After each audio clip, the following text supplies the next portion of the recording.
Okay, so I just got back from the auction house. I just picked up my most recent purchase.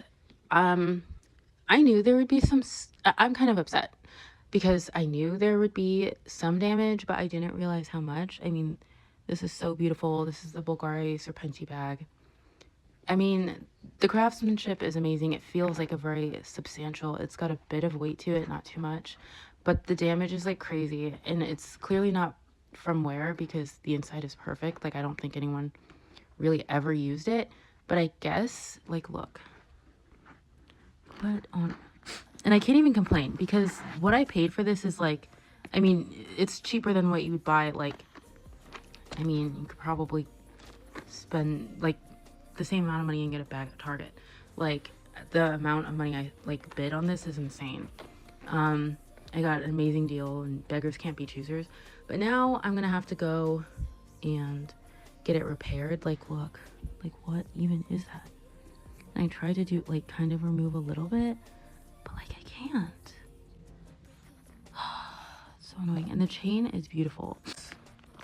Crazy. Like, but I got a great deal. Like the $10 Louis Vuitton wallet I got, amazing, but I need to replace the button, and that's gonna be $50. So all in all, I spent like $60 on a Louis Vuitton wallet, so you can't complain. And I'll tell you how much I paid for this. After like fees and everything, I paid $72.47 for bidding on this used and well loved. Like, I think that's the term you say when, you know, it's in kind of crap condition. So yeah, so I spent $72, but now I'm gonna have to spend like a few $100 getting it repaired, but that's still better than $3,300 for brand new.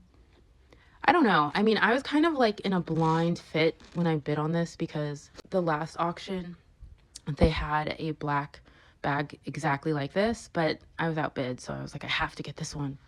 But yeah, if it were black, it probably would have less damage, or at least it would look like it had less damage. Like, look. I'm annoyed. Did the previous owner piss off the wrong person and they like ran over this bag with a car or something? Because these look like tire marks. Like, be so for real. That's the thing. Like, this auction house, like, you can get some authentic stuff really amazingly cheap, but their pictures are sketchy because they don't tell you everything. They don't disclose everything, and they don't show all the pictures. Like, come on, like, what? You know, like I said, beggars can't be choosers. I spent $72. So overall, I'm happy. It's gonna look cute with some outfits. Please ignore my bed. I'm like in the middle of doing laundry, but look how pretty. It's so pretty, but also I'm kind of, I don't know. What do you think?